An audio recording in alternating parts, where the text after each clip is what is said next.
Welcome to Champagne Football Lemonade Banter. This season is brought to you by the Lightweight Athletic Club. Whatever you're watching us on, please don't forget to like and subscribe. Right, welcome back to Champagne Football Round 19. Joined with Chaz Samashonga and Dan Barrett and his dad, Josh. He started straight away. It was always going to happen, wasn't it? Unbelievable, making his son captain as well. Shambles from Sydney Uni, lads. Thanks for coming on. Pleasure. How's your exams going? Mate, I haven't studied for a very long time. I'm very sorry. I'll leave that for my son to study. It's going to be a long podcast. So no relation whatsoever? No relation at all, no. Okay, cheeky. That's what we were saying. It's the third year, and it's the first time we've had somebody for Sydney Uni on. It's one of the few teams who must have had nearly everybody. You have to wait till the school holidays, mate. It's hard. Uni exams are a nightmare. That's very true. They go all year round. We've got a few teams we've not had on them, but haven't they? Not many. Central Coast United, Hawkesbury. No, I think there's at least 10. At least 10. Oh, okay, fair. I mean, I could be wrong, but there must be a few. MPL 3. Camden. MPL, we've not had Western Sydney Wanderers. The academy team's not there. We had Harrison on for Sydney FC. But that was more. You haven't had anyone from Nepean, have you? Aye. We did. Yeah. Steve Appleby when he was So, there. okay, yeah. So that was one of the early ones, and then was Lachlan Sepping was at House last year though. Then we had Prospect on. We Yeah. had Bankstown. We had Bankstown Berry. We did have Bankstown. We had Gino on. Gino come on. There'll be a few. No, definitely. There's no way we went through everything. No Aye. danger. Well, thanks for coming on. First time. Pleasure. No worries. Camden. I just said Camden. Wow. There you go. Right, okay, well, World Cup season. Aye. Unbelievable. Scotland. No Scotland, no party. No Scotland, no party. Can't really beat Haiti as well, man, because I mean, they are everyone's favourites, well, second favourites pretty much. Dark horses to win it. So what a result, man. That was terrible, man. It was a hard watch. It was a tough watch. Did you see any of the Scotland game? No. I did, yeah. It was really great to watch, was it? Well, I mean, you know what? World Cup, you just take 3 points. Oh, when you no, can get 100%. But I did think all the boys were so excited. It was fucking dreadful to watch, man. Because a lot of other games were good. I just thought it was I think the finish of the goal summed up the game. That's probably the best way to look at it. It was crap. Well, even but McTominay, Andy Robertson, John McGinn, the boys who you thought would be like, they'll be decent, was crap. They were so poor. Like Lewis Ferguson, he's at Bologna, good player. I thought he'd done all right. He was good. But I think that there's been such a hype because Scotland haven't been at the World Cup for so long. I think that you can almost get overexcited to the point where when the game comes, forget shite. Aye.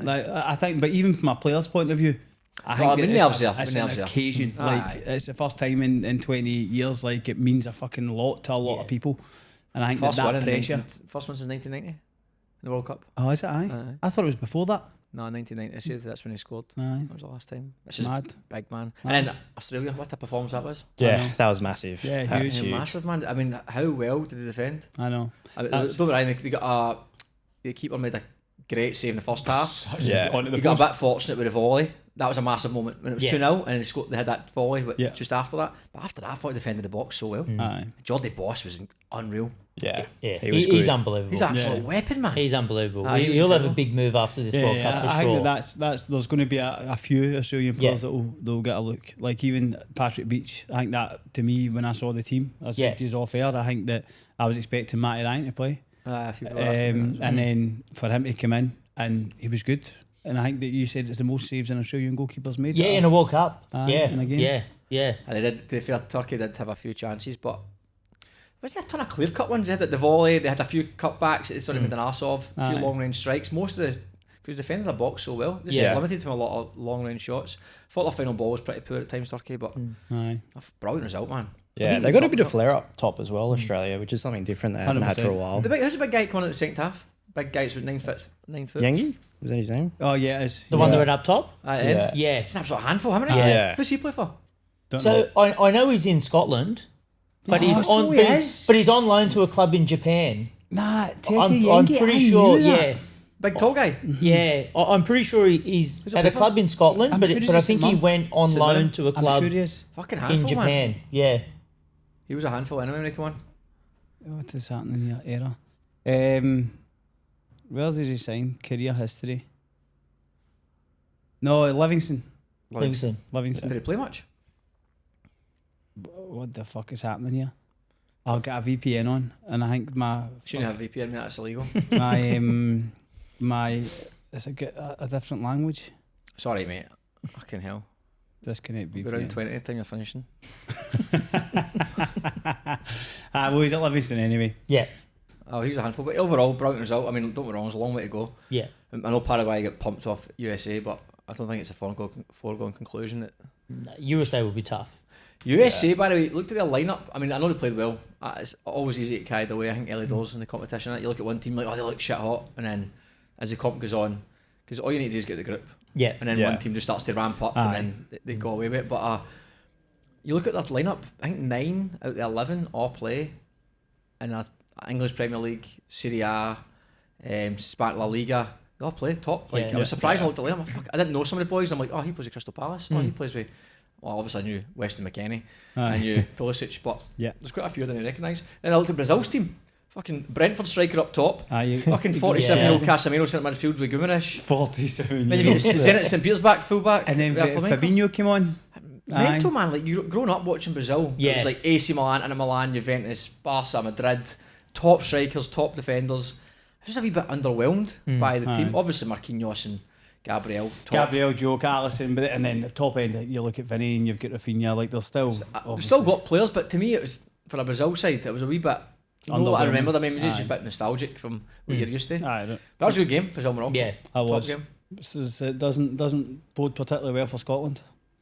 Tough group, Scotland, but Brazil, Morocco. That's why I know it was only 1-0, but it's a big result just to get 3 points. Because 4 points gets you out of the group. Yeah, you'd think so. Yeah. 4 points will get you out, and then I think 3 could potentially squeeze you through, depending on how other results go. Yeah. You want a few teams to get absolutely pumped. I was listening to something that says that they did a thing with the stats on it, and they reckon 3 points and better than a -2 goal difference will get you through.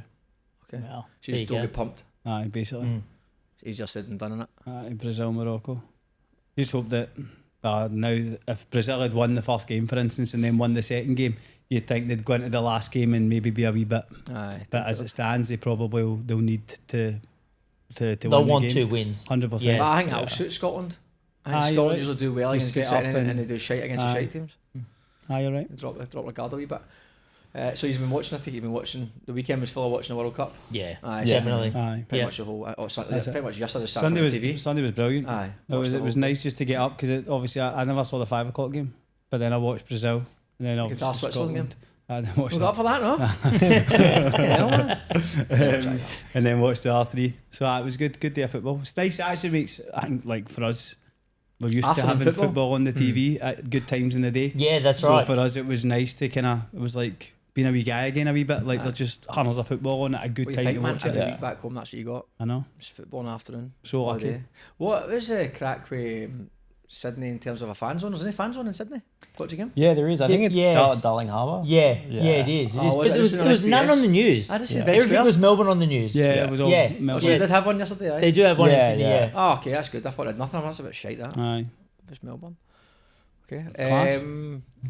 Anything exciting over the weekend? Nothing exciting for mine apart from football. It was just literally all football, World Cup. And you boys know? That was the same weekend. Obviously, we had a game Saturday night, and then it's just watching the World Cup around that. So that's about it. I had me and my fiance hosted a bridal party get together, but it was Sunday for the football. So don't know how happy she was with that. So the bridal party was on Saturday or Sunday? Pardon? On Sunday. The bridal party was on Sunday. We got hosted. Yeah. Okay, and then the football was on as well. Yeah. Decent. Football. Did you do that deliberately? Oh, it didn't plan on it originally, but just happened to be. So couldn't miss that one. Class. And that's pretty much it, mate. It was quite a weekend. World Cup tomorrow, but are you going? Nothing. We're just having this conversation with them off air, man. Got nothing to say. What time's your flight? 12 o'clock. Class, man. So just a wee short one to Dallas, 15 hours. Nasty. And then fly to Boston. That's class. And then you tickets for Morocco. And then Miami. And then Miami for Brazil. I cannot. That's fucking unreal. Trip of a lifetime, man. Aye, it's just like bucket list. I just packed my case, right? I feel like I'm 11 years old, but just packing football tops. Usually you're on holiday, like, nice pair of nice shirt, right? I've got nothing decent. It's just shorts and football tops. That's brilliant. Or like a football t-shirt, like false 9 threads t-shirts or something like that. this is going to be class. Yeah, that's brilliant, man. And a kilt, obviously. Got a kilt. Where did you get one? Aldo. Oh, class. Man, the Good. boys gives a kilt. Aye. Got a black watch one as well. Decent. Nice, man. I can't wait. Buzzing. I've never been to a World Cup. Fucking Scotland. I've only been to one since I've been alive. So Yeah, that's true. Or two actually. 99 doesn't count. I was only 2, man. Tough to get that time off work. Right, we'll get into the MPL football, which is a bizarre week in MPL 1 outside of probably Apia winning. Aye, was a bit mental. Outside of that, it was bizarre scores all round. Apia winning and Olympic losing. There's only 2 things that seems to be inconsistent with the rest of the year. Ah, that's true. And amongst that was just a bit of madness. A bag of madness. It was a big bag of madness. The games weren't too entertaining from No, I agree. highlights. I think that we'll start with the Friday night games. It was Manly and Sydney United. Manly actually looked to start the better of the 2 teams based on the highlights. I think Pav made a decent save, and then it was Hillier who hit the bar ahead of my corner. Tillio had Sydney United's first chance before Chimente scored. Did you see the big defender? Yeah. Neuenhoff, isn't it? Yes. It's a shame because he's almost done one before that. I think he's passed it into... No, it was after. Passed it to Krislovic. Yeah. And he's not managed to go round. Siren was back in goal for Manly. But the ball that comes in, that they score from, he needs to do better defensively. Like, he just needs to put it anywhere. And it just falls at Chimente. It's a good touch and finish. But then after that, Manly's was... that was a good goal, actually. The Rob Lard goal. Very good goal. Ex-Sydney United as well. And then... Good player, the Rob Lard. I've not seen much of him. Aye, he's tough to play against. Aye. Good player. And then Manly almost won it in stoppage time. Pav made 2 big saves, man. That was a big save, aye. Aye, did well. Tough place to go, Manly. Aye, I know on paper Sydney United obviously expecting to win that, but Manly away on a Friday night. Yeah, Friday night at Cromer. That's a tough place to go. They beat Happy this points. year there as well. True. Tough place to go. Points not at the end Not of the the worst result. I checked. Manly are playing at home on Saturday next week. Oh, yeah. I don't know why. Maybe the Socceroos are the Socceroos playing on Friday? I think they are. Yeah. They are. Same thing. They play the same day. There you go. Are they Saturday next week and then Friday the week after?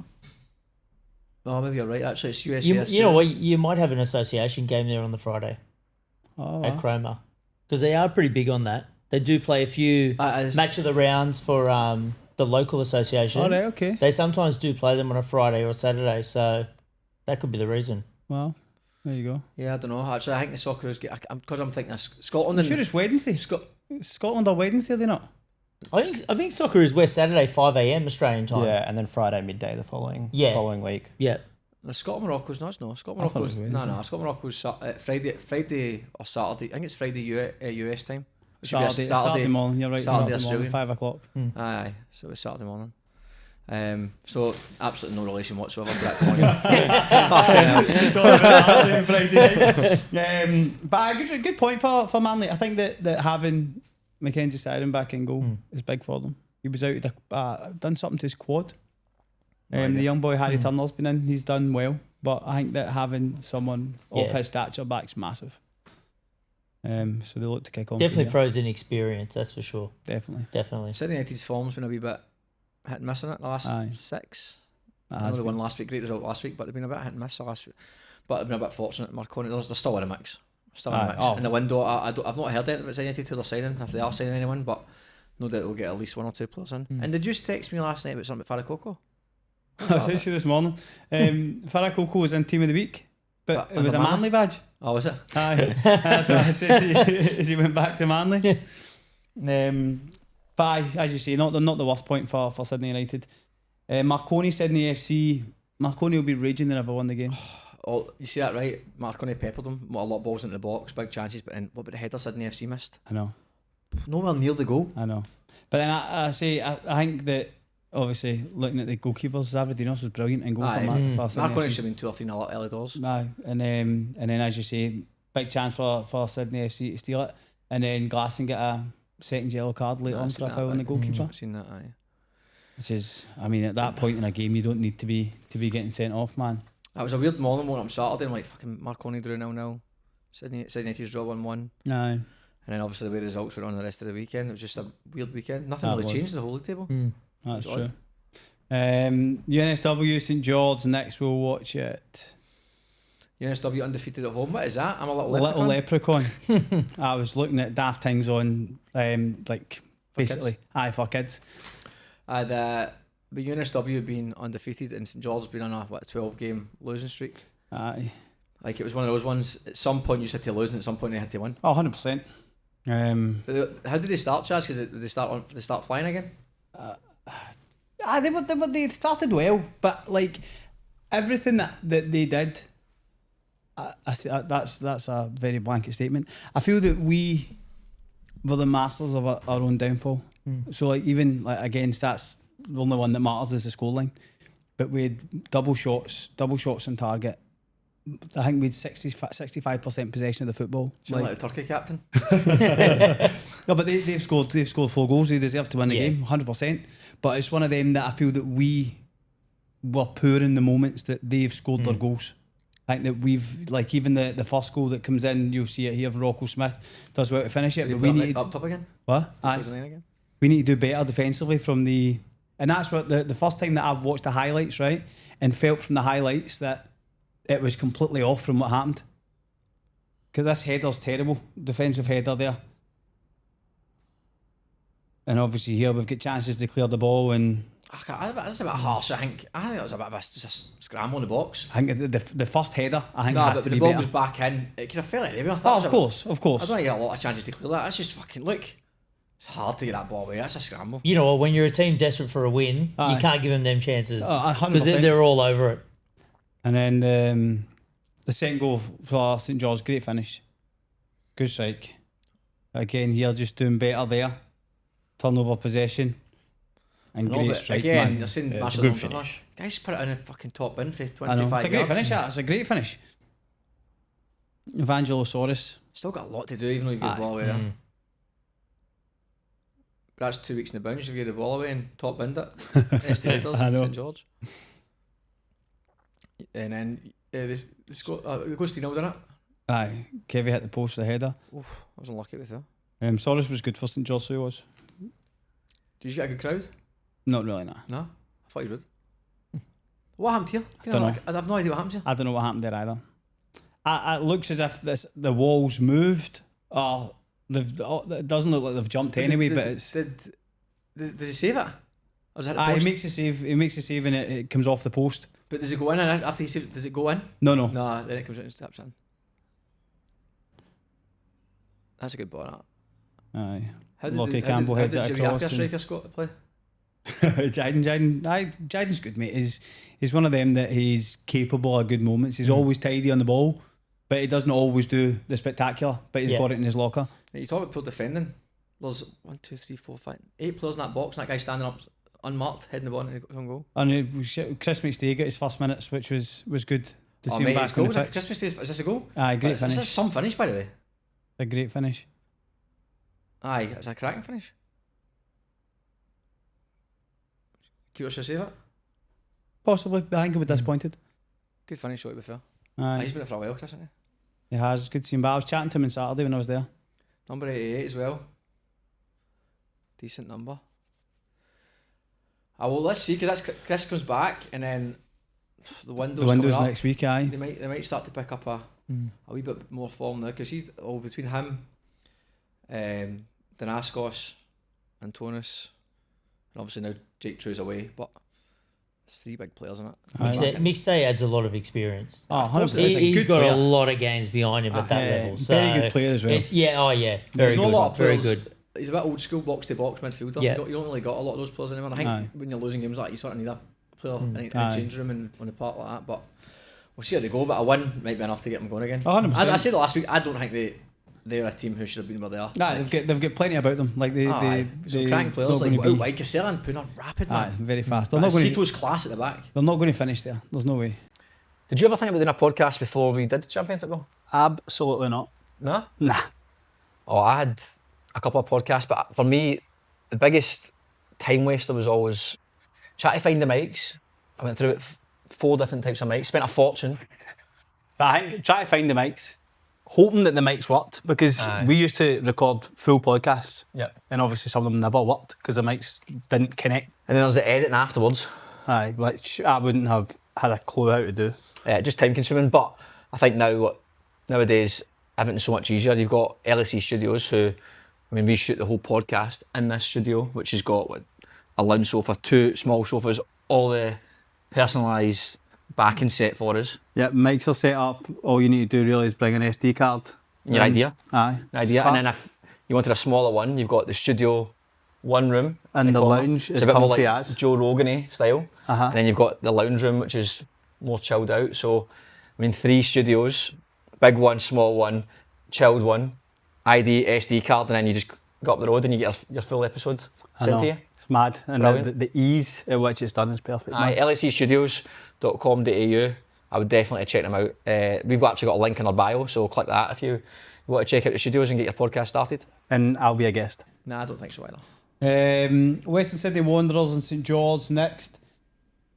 Good goal for St George, but I mean, again, look, if we start at the beginning of the highlights, there was nothing really happening. It looked like a very even game without any big chances, and then Pedersen's great turn. Did they play a strong team again? Uh-huh. Aye, did they? Mm-hmm. Aye, fuck. I don't know if the Wild played, but Abdul Rahman was playing, Oscar Morrison was playing. So I was a decent team. And then Jesse Cameron equalised for Wanderers with 10 to go. Took a big deflection to go past Kenny, but was that a deflection? Was it? Aye. Good result for St George City have been lucky recently, by the way. Aye, they're very close. A couple of late goals, Aye. and we're on probably in the last 6 games. They've on a decent run. Costa Petratos show at Christie Park. Aye, looked good, man. Good. First goal was a penalty. Second goal, comfortable finish, like proper nines finish, side foot back across the keeper. And the third goal's, I mean, they've worked in that, eh? Great delivery. The balls came firing across the box and a great finish, man. It was a great ball into the box, it was decent. I expect when Spirit, to the point of St George's, expected Spirit to eventually get a result, needed a result, and probably a good team. No disrespect to the Olympic, but the way they're playing at the moment. Do you think it was a penalty? Hard to say, man. It's hard to say off one look in the I camera. know. My initial was that it wasn't. I don't know. It's hard for me to comment. I just actually forgot. Well, Olympic played the stage on the week. Did you see that one goal? No, man. Oh, the big week one against Olympic. It's an absolute cracker. Yeah. Absolute cracker. It was a belter. It was one of them. Like there's probably not been many more own goals like from a bigger distance in NPL history. No, that was a belter. It must have been like 40 yards bent around the keeper. Yeah. Was it finished 1-1, wasn't it? Finished one each, aye. Supposedly ST scored late on and it was given offside. It was never offside. When did the equaliser come? 70 minutes. Was it early? They scored late. And then they scored again, aye. Which was a big point for When's the Olympic. last time Olympic won a game? Ladder. Oh, they beat Blacktown, didn't they? Is that right? Did I make that up? No, they beat Blacktown. I'm sure they did. 4 weeks ago. I think that was against Blacktown. Aye.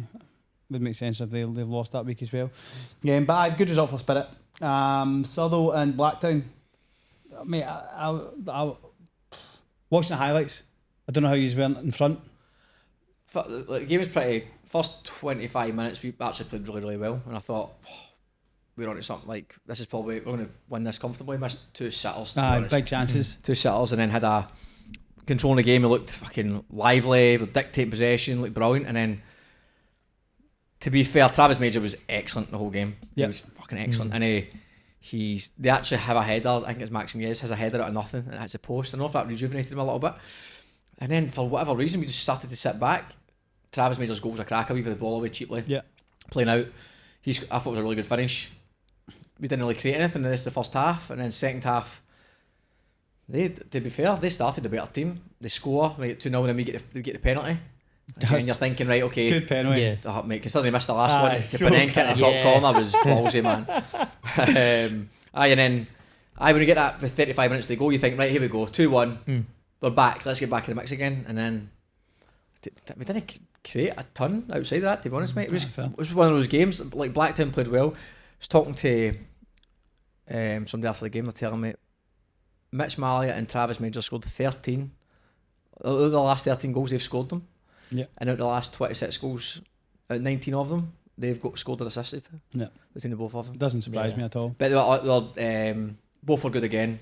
Mitch just had a shot in the first half, it's went up, down, and I know, mate. Just dipped at the last second. He came down. He was really good. I thought Travis Major was very good. Like, it looks like he's not doing much, but he just stands in the right places. He's a handful, runs the channels, he can win headers. That's what we said last week, isn't it? We were talking about that. It's like Blacktown are struggling a bit, but it's Mitch Marley and Travis Major that are the two that are still doing the business for them.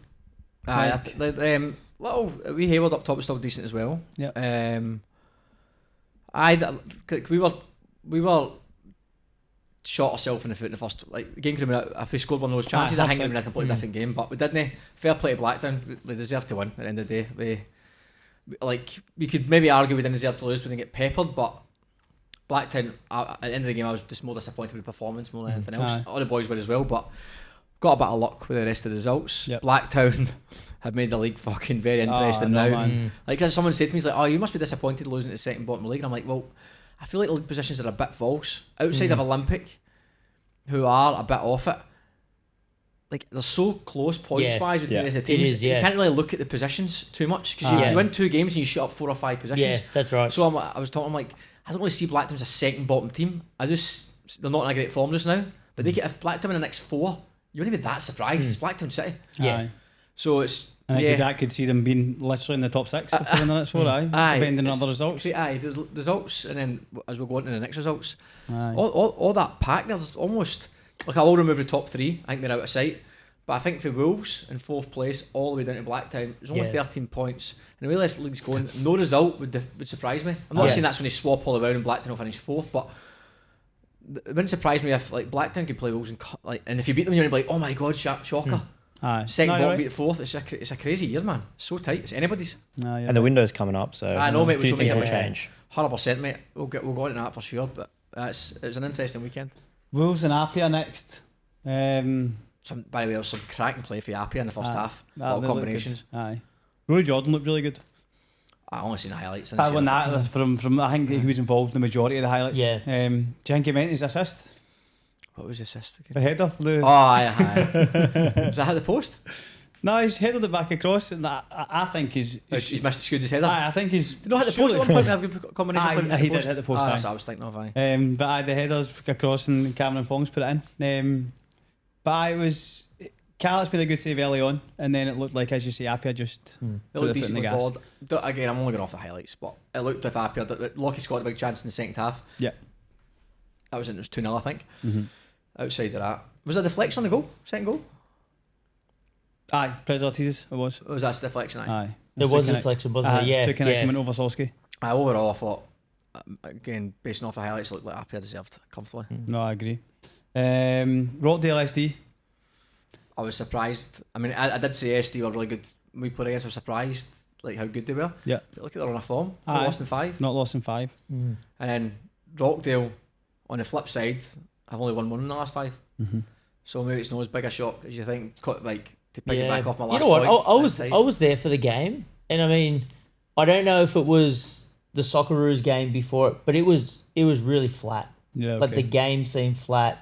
The atmosphere was flat. It wasn't a normal Rockdale on a Sunday night at a Linden. Do you know what I mean? Okay. So I think it was just more of a smash and grab from SD. Yeah. And they were good enough. Once they got the goal, they didn't look like conceding after that. Just sharp shot. So yeah. And they did it well. Yeah. They did it really well. Winks had a good chance. Hit the post. But I would say that wasn't a mad. It was like a pepper in it. Chalk had one where he's kind of fallen as his way to strike it, and the Figs made the save. But I wonder if they're going to sign anyone, Rockdale. You'd like to think they are going to sign someone. You'd assume so. I've not actually heard a ton of rumours. That said, that people message me a lot about Sutherland. If you signed, someone messaged me about have you signed somebody or Dara? I don't know who that is. Aye. So there's obviously the rumours are doing the rounds, but I don't know who. You think teams are, but you know what? It's been quiet. It has been. Like there hasn't been a lot of names being tossed about. Yeah, because normally by now you got an idea of who's signing who. Yeah, that's true. I'd say the biggest noises come from Bankstown Lions. As opposed to anyone in the NPL one. I just wonder though, is that because they're spoken about the most? I mean, everyone talks about Bankstown City. Yeah. And they do fairly good with their social media as well, so there's maybe a little bit about that. Yeah. But it is tough. It is a tough window. We've spoken about this off air, but try to sign you want to sign a good player. The good players are the good teams. The good teams tend to be doing well, so you have to try and get a player who's maybe looking to leave, not getting game time, but they might also fancy themselves to get back in the team. Or alternatively, the good teams when they sell, like get rid of some players who get picked up, and they're going, oh well, we can't let you go because we need you for that to replace a spot. Or alternatively, you go, we'll sign you, and you go, nah, well, it's round 20, 21. I don't want to be a wank and leave at this point. I'm still getting some game time. We're third or whatever in the league. We want to try and get us promoted or win the league or whatever.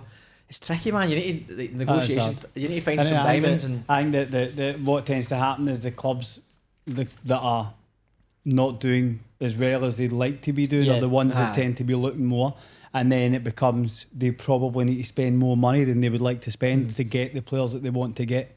Yeah, it's a good chance for NPL 2 players who've got a real aspiration to play NPL 1 to get signed, because that's often what happens. You get a lot of good NPL 2 players. Like sometimes they need to take the hit a little bit. They have to leave the club and like, oh, we could maybe get promoted, but it's like, fuck, how hard is it to get an NPL 1 side? It is hard to get an NPL 1 side. So I do think there's an opportunity there for players, but for coaches I think it's really, really difficult, because other coaches don't, like, again, if you're UNSW and I'm at Sutherland gaffer and I say to you, oh, we want to sign, just say Jaden Hart, and you go, oh, you can go, Jaden, who's it to, another NPL 1 team? No, I'm not letting you go. You're on a pro contract. Yep. You're like, fuck. Yeah. So it is tough. It is really, really tough. Plus, I think the other thing that gets overlooked, it's we've got the first year of them rules where you got to have the 3 under-20s, the 3 under-23s. You got to have homegrown players. So, you know, if you're looking at just them 3 spots across individuals, that's potentially 9 out of 23 players in your squad you can't touch, essentially. Yeah. Do you know, unless you're replacing Is the under-20s not included in the 23s? They're included, yeah, so they're included. So 6 then? 6, yeah. But then you've still got your homegrown players as well. The homegrown ones, yeah, okay. So you got to have 3 of them as well. Yeah. So, but they can still be under-20s, what can they? They can be, yes. Aye, so if you play it right... Well, if you've got a good pathway, you can get it right. But I still think it just makes it a little bit harder in shuffling your squads. It's not as easy as just clearing out players and bringing in new ones. I think it's a good opportunity for the young 20s boys to pick up a spot before the end of the year, because if there's time to move, it's now to get a first grade gig. So I think like we've had a lot of young trialists under 20s coming and trialing for us, because they're probably playing NPL 1 that want to gig at a first grade level. Yeah, it's like get in before the end of the season. Yeah, that's the opportunity you've got. It's like, what, I can go NPL 1 or NPL 3 or whatever, first grade, and you get 9, gives you a chance. Rather than coming into the season, I'll go for a trial. Yeah. Hopefully I get looked at, or hopefully I get a trial. Yeah. It's like, what, play for us, fucking do some damage. Yeah. Like turn up for training, be a good lad, be a good trainer, make a difference, impact. You know what? Fuck it. Just sign him. Yeah. There's no better chance. It's the best chance you'll have is to go and try and get someone to stay away from relegation or promoted into finals or whatever it might be. 100%. Interesting to see how we go. Old rumours. NPL 2, we'll start with the Friday night game. So we're going to watch Spartans versus Bankstown, the highlights, but we'll start with Central Coast Mariners, who drew 2 each with Hakoah. Hakoah were 2-0 down. These ones, Chaz? Salted caramel, mate. The sign on the shop said they're the SpongeBob SquarePants favourite. No idea, mate. That's what it said in the sign. Alright. Hakoah 2-0 down, as I said. They scored in the 5th minute of injury time at the end of the first half. To go 2-1 at half time, and then they scored 5 minutes in the second half. Good turnaround from them, because it's, going to Plume Park on a Friday night. And that was unusual, because you know what, the first grade game kicked off at 6. Did it was a 6 o'clock kickoff, yeah. Wow. So that's tough for you. Yeah. People are working, man. That's really tough. A day off work to drive up the coast. That's tough to get to. Yeah. Fuck. Yeah. That's a disaster. Yeah. These kick-off times are a joke. No, they are. Yeah, I actually did a voice note moaning about one. I'll tell you. Aye. Aye. No, it was not this game. It's another game. So Spartans and Bankstown City Lions. As I said, we'll watch this, right? Well, I've seen that. I watched the game. Oh, so you did? I actually watched the full thing. A good crowd there. Anyone know? Wait a minute. Why is this started there? Let's put it back to the start of the game. Goalkeeper Society. Good header here. Pelicanos is over the bar. Oh, that donut was magic. In Kyra from distance. Oh. Deflection there, but to be fair. Nah, it just moved. Fuck off. Swear to God. Nah, it was deflection. I swear to God, it just moved. Oh, good save. Good save again from Mario. I was actually quite impressed with Spartans, and at the same what's time, the chance this? Big man's away. Disappointed with chance that Bankstown. Set up nicely for him. It did. That's a different pitch he's through 1-on-1. properly. No, the bounce won't set. It won't go. The Darcy was really good actually. Oh, was he? Aye, really good. Good ball in, good header. That's a great goal, by the way. Yeah, it's a great header. Is that an English boy? Austin Booth, aye. Yeah. He was solid, but yeah, he's a good player. Very good player. Did Daniel Scally play? No, he's injured. Oh, yeah. This is a big game, by the way. Massive, massive game. Big game. I think that's 8 points now between them. Yeah, first and third. I think if anything, it's brought the rest of them. Like obviously the chats about Bankstown, but looking at the rest of the league, it's brought everyone else tighter to the promotion places. It's made it really, really interesting. Darcy Allen. This is a weird goal. He just was hungry to get in the end of the football here. Who scores it? Darcy. Oh, what's up? That's disappointing. I know. Bankstown. That is a disappointing goal to lose. That was nothing. Especially straight after the second half. Like, Just out after half time. Yeah. Then over to celebrate with. Big box of Tim Tams. Who's? Oh no, that's. Whose ball's that? Chaz, keepers, defenders? Don't know. No. Whoever's name's Don't know. on it. Somebody needs to shout very clear early. You know what? Only them two will know. 100%. It's one of them ones. And they'll never tell us. Darcy again. Who Darcy? I don't know. Ball through. Aiden Kyra took a deflection. Nah, ball moved. That was a deflection. Is that James the gaffer? Aye. Oh man. Fucking hell. And that's just in a 4 or 5 minute spell as well. Aye. Two quick goals, like. I forgot Say about this. 3 in 10 minutes. Oh, there you go, 3 and 10. This is a great goal here. I mean, the ball, Solly like- Bangura. Oh, it's a belter. That was a belter. I forgot about the game was even on. The next morning I woke up and that's right, Blacktown played Bankstown. And then I seen the score. I was definitely surprised. I mean, I wasn't sure who'd win the game, but I didn't expect it to be 4-1. 4-1. Aye. Is this when they score? Aye. Blake scored. Ball bounced, it bobbles like fuck, didn't it? That's a good ball. I think that, and this is what I was. Where's Blake up there for? this is what I was Well, saying. yeah, This is we're talking what I about was that as saying well. before you came in, right? I felt that Bankstown were so. There was no one making forward runs to try and impact the game. So it takes the 85th minute, and Blake's the one that's making a forward run from centre back and receiving the ball in an area that's going to hurt them. But until then, there wasn't really any forward runners off the ball for Bank. They just was like so. They played in front of Blacktown Spartans. But anyway, they played in front of Spartans and just it made it quite easy for them to defend. I felt. But I've not seen a lot of either team this season. I've only seen bits and pieces, but it was an interesting result. But you're going to assume that team lineup will look vastly different in 2 weeks' time. 2 weeks' time, 2 weeks' time it will. So they've signed what? The boy from the league, Tomislav Ukic. Usak, or is it something? Yeah. And they've signed. Is it Joshua Brilliante? Apparently he signed as well. Who? Joshua Brilliante. Oh, okay. I haven't heard that one, but Like again, if anyone at Bankstown's fucking listening and they go from that, I've been multiple people have told me that. No one at Bankstown. There's a lot of sensitive people these days. Oh, there are. Bankstown, no one at Bankstown has told me this. Well, There's multiple people outside of in the MPL circle have mentioned them to me. Well, we mentioned that Bratton's name was being thrown around, Yeah, it was. but he's gone to Avondale now. Avondale. So Luke Bratton from Sydney FC. Oh, I've heard the Ryan Fwetch has been kicked about. I don't know if he's actually signed either. Multiple people have mentioned his name. And Gio Shea is another one from Brisbane Roar. Surely not. That's what we were talking about. Surely we're signing 3 A-League players and an OFC player. That again, Cam your cotton socks if this is not true. No, we people don't are fucking very know. sensitive. that's We'll just talk about what we've heard. So obviously they've announced the other one, so we know that's happening. But we'll see in 2 weeks. But they're obviously, they see realistically, if they're signing A-League players, they need to go up. They need to go up. If you're signing A-League players, you can't not get promoted from I MPL2. think they're at a point now where, again, we spoke about it off air, is that they've put everything they have into going up this year. Which is fair fucks, right? They've put the they'll try to do it. They'll try to do it properly in terms of like let's just get up and we'll deal with it afterwards. Now they're just doubling down. But I've doubled fucking tripling down.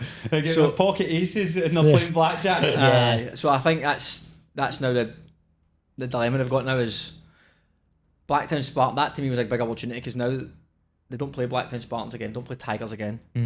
So even if they do sign these lads and they're unbelievable, Europe is back, Europe scores 1,000 goals, other results, win every game. Still need to rely on Spartans losing up quite a few games. That's to win the league, can still go up, of course.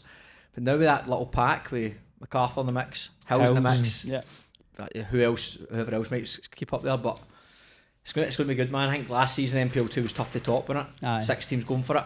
Yeah. I'd be surprised if Blacktown Spartans stay ahead by 8 points or more. I think it'll get condensed. There'll be people dropping points for sure. But I think that again, the window's going to play a big part. Yeah. And who they bring in. So in the morning I've been using these wee things. What are they?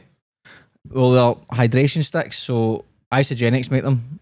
In the morning I usually just wake up, mouth is dry as an Arab sandal, and I smash a pint of water, but I've been sticking these in the drinks. They're got a wee bit of flavour to them, got electrolytes in them, they're class. You can get them and everything else in the Isogenic store with a 10% discount using code CFS10 or clicking on the link in the description box below. If Spartans are able to sign... They're not going to be able to sign players of that ilk. I agree. Like, see, honestly, never mind the A-League players. See if they've got Ryan Fletch, I think he's fucking brilliant. Yeah, he's very good player. If they get Ryan Fletch and Euro back, because Euro's a new signing. Aye. So you've effectively got the best, debatably one of the best strikers in the whole of MPL football. Yeah. If not the best And Ryan Fletch, who ripped it up every time he played for Sydney Olympic. Yeah. That is frightening. Coming up front. It'd be interesting to see how many games they got at home. Because I felt like Bankstown started the season with a fair few games at Jensen. Yeah. Because the run home, I mean, I reckon with a squad like that, and you're playing on a Friday or Saturday night at Jensen, you're going to be tough to beat. Yeah, 100%. Because they'll start to get a crowd. They'll start getting people turning up if they hit momentum. So look, they'll be interesting to watch. Yeah, but I agree. They're definitely going all out. It's good. I'm actually looking forward to see how the last 9-8 games go, and not just with Bankstown, just the whole league in general. Cause it's 100%. Because I mean, Tigers, you say as well, surely they can go up, man. Yeah. Or at least in a playoff or something. Yeah. Well, every year they're in this position essentially, and then it just kind of fade off. Do you know what I mean? Do you know what's funny? I put my phone on Do Not Disturb. Mark Messina phoned me, who's one of the coaches at Tigers. It's cracking ice cream. Big What? one. So I'm curious to see what you're saying to it. What about He might have a transfer signing for you. Mate, should I just answer it? See if you can announce it. I'll phone him back. Phone him back from the speaker. Who is it? Mark Messina. What is he? His assistant coach at Blacktown? Right, one of the assistants at Tigers. Tigers. Aye. Phone him, stick on the speaker and say what's happening. I'll learn in champagne football. Stitch him right up. So his missus in the car. I hope he says something so dodgy.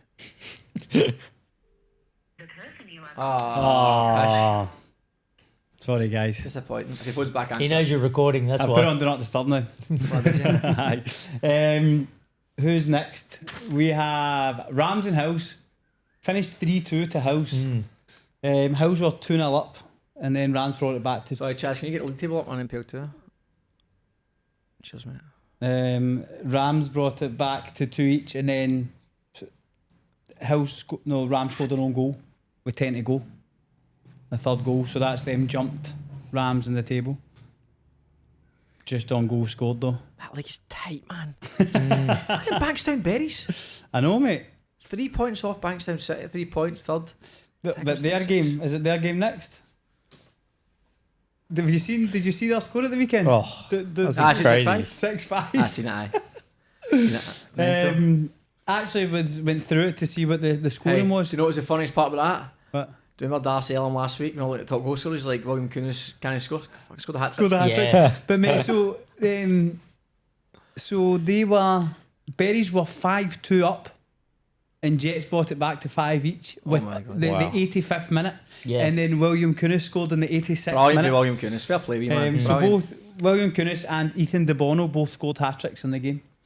Ethan De Bono's no surprise. He's good player. He's good. So actually, story with Ethan was a couple of years ago, he got caught up to Malta's under-19 squad. Right. Funny enough, my son got caught up at the same time. Did you? Well done, mate. Congratulations. Well done, big man.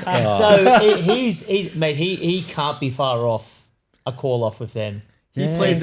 He's very good. He's at a championship with Spirit. He played for us in the championship. He did, yes. And Malta, I'm pretty sure Malta asked him to go away during that, and he knocked it back to do the championship. Yeah. Good very, very good goal scorer. Yeah, he's a good Very player. good goal scorer. So 6-5 it finished to Berries. Tigers beat Inter Lions 1-0. Ryan Attard scored the only goal of the game. It's their 10th clean sheet, Northern Tigers, in 19 games. That's signs of a team. That's very Might good. shite it right at the end, as always. Very good. That's it. They've only conceded 16. Yeah.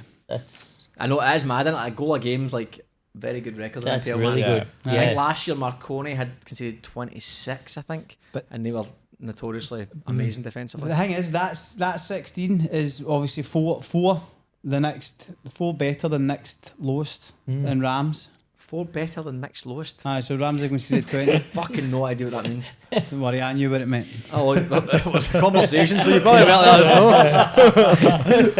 know. Hustle Zagreb and Western City Rangers drew 1 each. Lakalandra scored again for Fucking Zagreb. no way. Aye. And Jamal Balkadi scored for Western City Rangers. Radomir beat Bulls 1-0. Adil Tosca with the only goal of the game. Radomir were on a 7-game winless run. I was just going to say, that's it. Like, considering how poor they've been, they're still only about 4 points off top 3. Aye. Top 3, that's not even a thing. Top 2 is what you want, isn't it? Aye. I mean, really, 8 points, but I keep looking at that third spot, 32, but 36 is, I think really up to 5th place, 31 points onwards is tight, but I think Bankstown are too far off it. 7 points over 11 games. And then Prospect and Dully, 8 o'clock Sunday night game. Again? Aye. I thought you said that was on each. No, so actually, it turns out that Prospect played all their games last year at Best Blacktown exercise. Yes, the ACU. Across the road from Yep. Spartans. Football New South Wales has told them that they can't host MPL2 games there. Why is that? Don't know. There's no seats. Yeah, there's no seating. seats. No seating. There's not one seat in the So place. that doesn't meet requirements for them fair to enough. hold so they've obviously had to look elsewhere, and the only time slot available is at Spartans at that time on a Sunday. So that's why their games are at 8 PM on a Sunday night. That's hard for a Sunday night. Yeah. That's hard. I'll look at, if it's not their fault, if it's all they've got, They it's hard can't for do them, anything man. about it. Yeah. The other one have to do it every week, almost every Yeah. week. You're training all through the week knowing, fuck, I've got a game at 8 Yeah. PM on Yeah. Sunday night. It's hard, man. It's not. That's not like it. You're sleeping like 11:30 that night, Aye.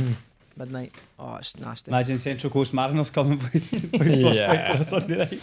You used to overnight or something. You'd need to, man. So that's that for MPL2. MPL3, Dunbar, Friday night game, big win over Nepean. 20-year-old Dion Bregiannis scored their second goal, but that saw them jump Nepean, I think, in the table. Yeah, they're Got fourth. point ahead. Mounties 4-1 win over third place Fraser Park. 61 goals. Mitchell van der Sag scored a hat-trick and Patrick Antelme scored again for Mounties. They almost that, mate. They're averaging 3 3 goals and a half goals a game. That's scandalous. Next up, Sydney Uni versus Granville Rage. You can tell us about that game, gents. Yeah, it was tough, to be fair. It was pretty even contest for the majority of the game, pretty cagey. But we went up 1-0, 80th minute, and then threw it away right at the end. Yeah. Just got a bit, I don't know, lazy, but just lacked a bit of experience in that last 10 minutes. But we should have come away with 3 points, I think. Yeah. Yeah.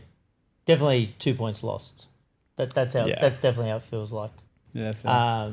But again, in saying that, it's a competition on any day, as you can tell by the ladder. Anyone can beat anyone. That's true, man. Apart from Mounties, probably.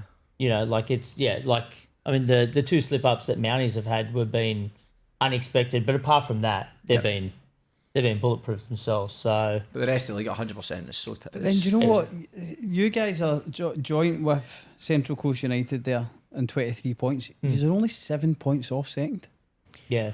Those points matter though, like dropping 2 points on the weekend make a 100%. big difference. Oh, and the league's that tight. Yeah. It is tight, yeah. And I think, like, every team above us and even around us, there's 1 or 2 games during the season where they've probably gone, they were games that we slipped up. Yeah. So it's like, I mean, the final lot of games is going to be interesting to see. I think it's going to be whoever can pull off the most, not wins, but I guess basically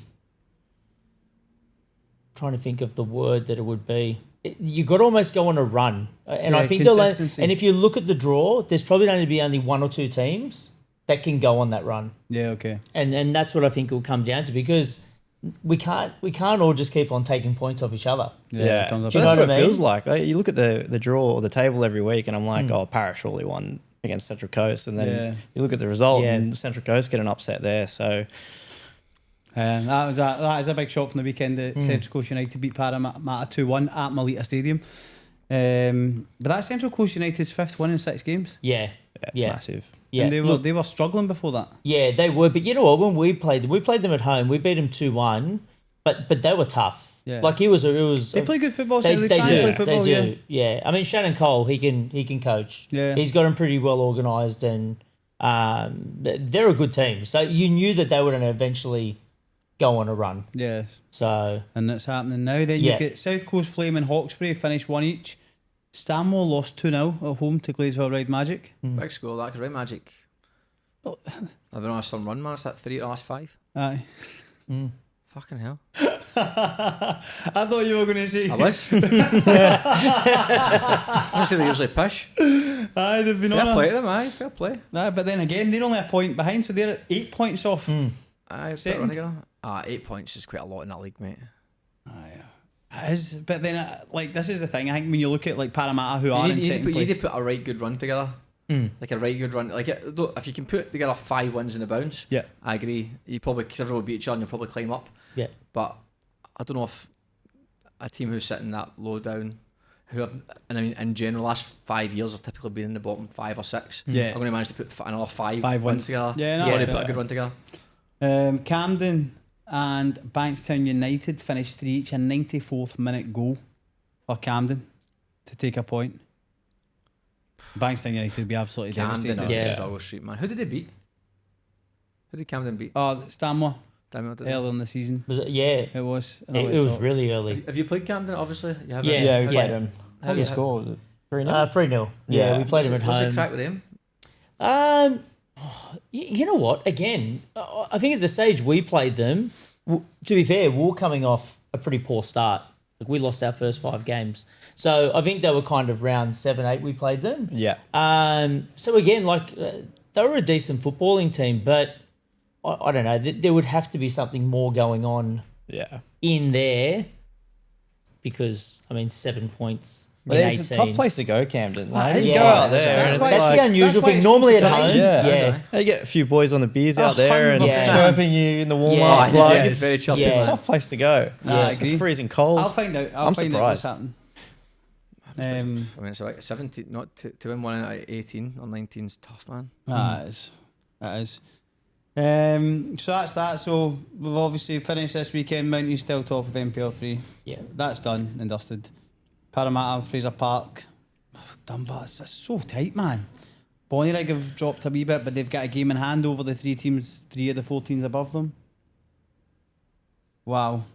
Hawkesbury as well. Hawkesbury are tied on points with Bonnyrigg, 26 each, and they've got a game in hand. So am I right in saying this is the last weekend and the window opens on Monday?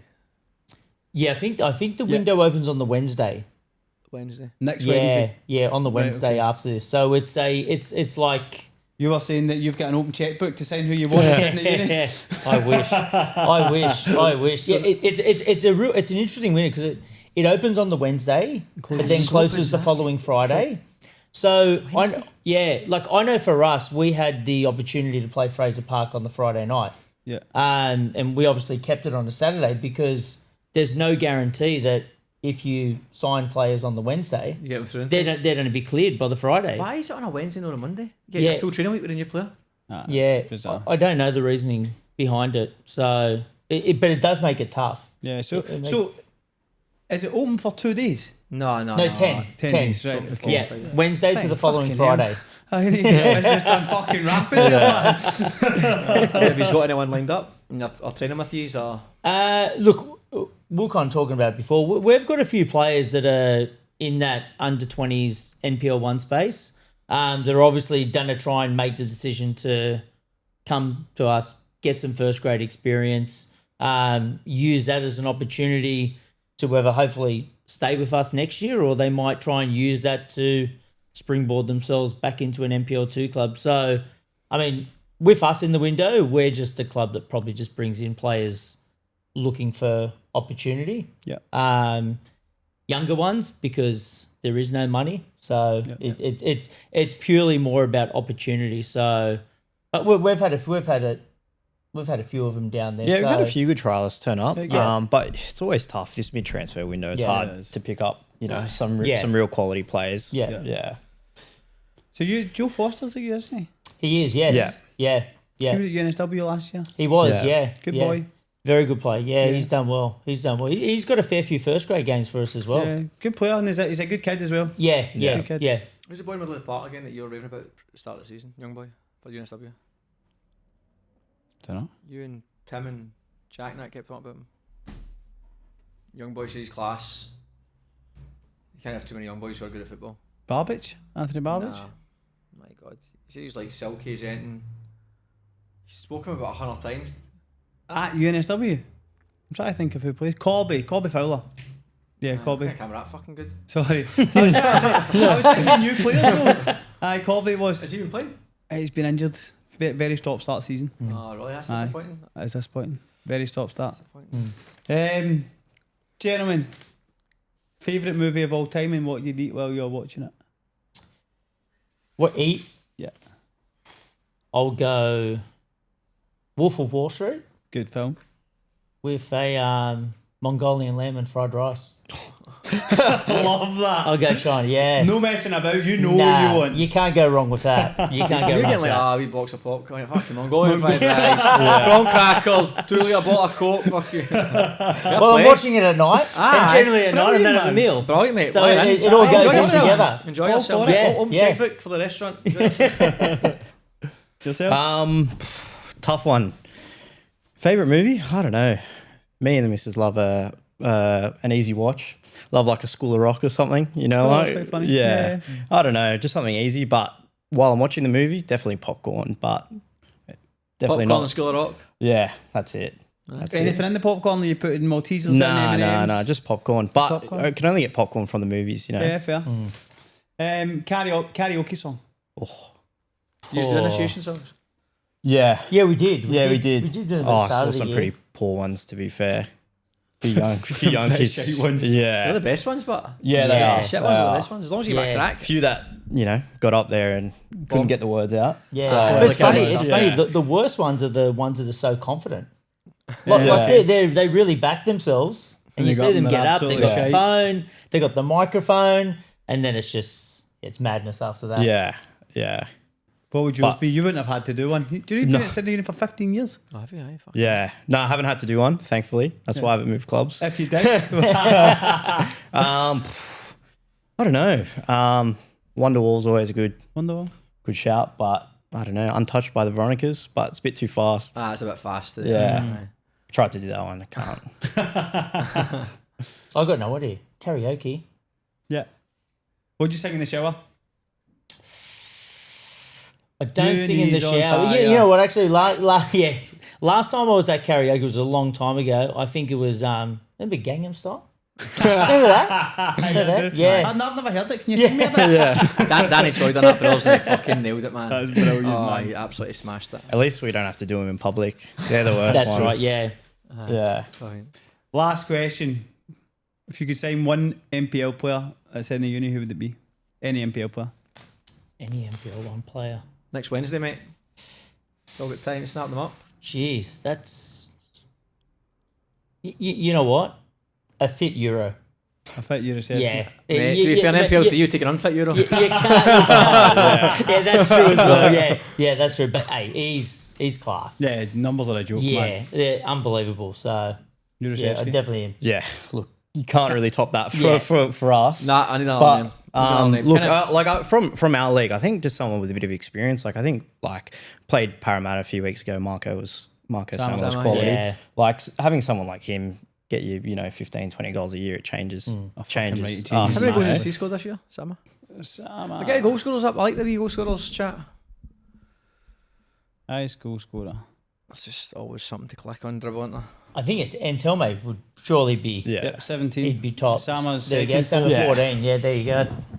Sama, fair play, aye. He's on 14. And they must... So, Paddy's on 17 at the top. MPL2, William Keenis must be on, what, 16? Close to 17. I'll check just now. Close to being top scorer in the whole competition. Darcy Ellam's not happy about that. Yep. 15, yeah. 15. Yes, there you go. Kyra 14. Fucking fair dues, man. I know, but then I think that you always look at these things, right? And it's... See, you've got... How many goals did Euro have before he got injured?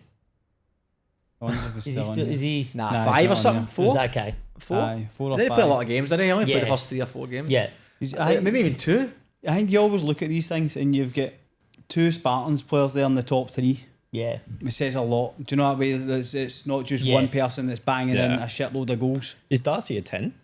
Wide player. A wide player. Yeah. It's big to be scoring and MPL 12 goals. MPL. Oh, yeah. MPL 1, I don't even know who the top scorer is. Sikenis. Oh, still? I'd say he's not scored the last couple of weeks, is he? Ortiz would be up there, wouldn't he? Nah, he's not not as much this year. Not Lowell. Lowell, okay, yeah. Joint is Ortiz is 9 yet. Yeah. Travis Major 10. Decent for a team that's not scored a power of goals. Aye. He's done well. Well, there you go. 17. Paddy and tell me. Top goal scorer in MPL football. Not bad. So, gentlemen, let's talk about you. We'll start with you, Dan. You are 15 years at Sydney Uni. So, where were you before then? Where did you start? So I live around Rod Point. Not sure if you know where that is. Rod Point? No. 5 Dock Haberfield. Oh, okay. Yeah. So I grew up playing for 5 Dock FC. Yeah. Played there for years. Then went to Abbotsford. Just played local club, and then played Canterbury District Reps. Yeah. Played that a year up, and then that's a short story. And then uni from 13s to now. But yeah. I know you say short story in terms of how you've jumped around, but you've probably seen a lot of, since you've been at uni, there's been a lot. In 15 years, MPL's changed a lot. It has. We were a good youth. We had a good youth set up. Like back in the day, so you had MPL 1 and then we were MPL 2 back in the day. And we, in club championship at a youth level, we were top 2 every year. Was this when there was, how many MPLs were there? Was just 1 and 2? No, this was when there was 4. Wow. Yeah, right, okay. And we were quality. Like growing up, I loved playing uni. We were finishing top 2, top 3 every year. Just for the youth. Yeah, in the youth. So we had a good setup there. Then I think there was a bit of when they split the comps, we didn't make the cut to go up. And then things kind of turned around, and we didn't have the money to kind of go around and go up the following year. But I think that's where things kind of. We've become a regular MPL3 team now, unfortunately. But, I think the reason why I've been there so long is because I've always had confidence that we could get something. And I think it would mean more being at the club this long to do something successful here than, jump ship and go play for another MPL3 club that, doesn't mean too much. Like we've had a good core group of players that have been there for 4 or 5 years. That grown up playing with, and the culture's good. Like we love it. Like we're often out for beers after the games. It's good. A good spot to go for beers after a game. And we Saturday 5:00. Yeah, that's brilliant. So it's good. We've got a good culture. You've got a wee bar upstairs as well, eh? The stand, Our facilities are Yeah. The best in New South Wales. In terms of MPL, if you take away the field, One of the most important parts. But change rooms, gym, bar upstairs. It's a good place to watch football. So how's the club changed over the 15 years? I think for the better. Obviously, you want to say for better, but how's it changed? How's it evolved? I think since I first came into first grade, there's been a lot more money going around in the MPL system. So it's changed a lot for a club like that for us. Which I played first grade at 17 and. I was offered a scholarship at the uni, so that was always a good pathway for education. But you know, when teams are throwing out around a bit of money, it's hard to really attract those players and stay up there with those teams in our comp. In terms of us, we've never really had at a first grade level people with NPL experience, which I feel like we've really lacked that experience, or like, you know, head coach or TD that's kind of led from the front. We've got Tony in there now, who's at Dulwich for a long time, but you know, we've picked up a lot of coaches and stuff that are, you know, have only coached at a youth level and haven't really had that experience. And it's always been tough because we've always tried to play football as well, play out from the back, but that's been to our detriment most of the time. But I think as well, like my dad played at a decent level. He played close to 400 games in the NSL for Olympic. So like, I think I had a lot of coaching from him in the car. He coached me at a young level as well. So I love the old school. I love playing. Like, I love playing, and I think that's what's changed this year. We turn up to training, we play games. There's no 100 cones out with, you know, tens of instructions where you got to get the whiteboard out to lecture people how to play football. It's in this league, we're just back to basics now, and I think that's what's working well for us. But club's definitely changed. But in saying that, I think the principles have stayed the same. A lot of the way that we attract players is through our scholarship system, and we do get a few good young boys coming through, but it's just, it's hard to really hold on. How does it work, the scholarship system? So basically, it's the way that it works is basically if you want to come and play for Sydney Uni and you're a Sydney Uni student, basically you're eligible to a scholarship. Is it a full scholarship though? It's not a full scholarship, but you get paid a percentage. So like for us, it was like covered like half my degree probably, so which is pretty good over the years. But you know, depending on what level of first grade that you're playing, or if you're in the 20s, varies the amount that you get paid. But yeah, like it was a good system. Like, it was a good system. Like, the scholarship's good for young people that do you have a limit on how many scholarships are given per year? Not particularly, I don't think. Like, usually we have 5 or 6 boys on a scholarship at one time. Yeah. How many of those boys are usually starting players? It varies. Yeah, to be fair. It varies. To be fair, because you know what, I think this year we've got a little bit more. I reckon this year we've probably got about 8 or 9. Well, starting lineup. No, 8 or 9 EAP. So half a squad. And like, to be fair, I think 2 or 3 of them were from the 20s that are now in first grade. Yeah. So it's pretty fluid in terms of how it works. But I think if you're part of the 20s in the first grade setup, you get the EAP if you study there. And then like, I think, for example, a few of them younger boys, they'll be entitled now next year, because they'll move on to first grade contracts to be able to get a little bit more. So the scholarship can increase year either. Is it revisited every year? Yes. Yeah. And we do have a small budget outside the scholarships as well. We don't just pay players that go to uni, but it's hard to compete with the others in our uni, right? And you go, okay, I'll do my 4-year degree. I'll go a scholarship at Sydney Uni, and you have you have an average year, and they go come and negotiate a bit less. They just have to. In their second year of uni, just like you need to pay the rest of your fees. Well, it doesn't work like, it doesn't actually come directly. It's like a match payment. Like, you get, it's not a match payment, but you get paid half semester, and then when the semester's done. So it's not like it doesn't really change. Yeah, it's not like your standard contract like where you go, you're on $80 a game or 100. It's kind of like a set fee that's allocated, so you get a total from sum. The university, right? Yeah. That then make it available to the players that are on the EAP. It doesn't really. I've never seen a situation where it's like, oh, you haven't done that well this year. Sorry, we're taking your scholarship off you. Like that. If you're playing for the club and you studying at the uni, that's what you get. Yeah. So it's a set amount basically. Yeah. So do you get, like, you're told a figure, and then is it up to you to distribute the scholarship percentage, or does it come directly from the uni? I mean, to my knowledge, in terms of EAP, like, if we wanted 23 EAP players in first grade, we could have it. Right, okay. It's available for us to do. But is that the best option for the club? If you could get 23, is that like let's say they're all good? Yeah. Is that the ideal scenario for Sydney Uni, to have all players on a scholarship, or would you rather not do that? Look, I don't think long term it would be. I think there's definitely a place for it.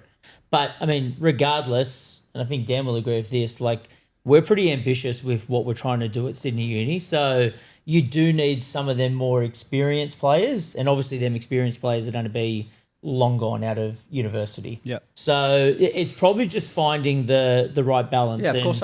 And probably, you know what, touching on like them rules that we talked about with the under-20s and the under-23s, I mean, if you can have them players filled with EAP, that essentially would mean that your first grade budget would be spread across 16 players as opposed to 23. Yeah. So that then might make it a little bit Yeah, easier to negotiate with other players. the scholarships don't come from the football club. It's kind of like a separate entity. No, it's from the uni. It's so, like yeah. it's better if we have more players on the scholarship because it'll freeze up the budget. To then go for players. That's yeah, right. Yeah. That's exactly.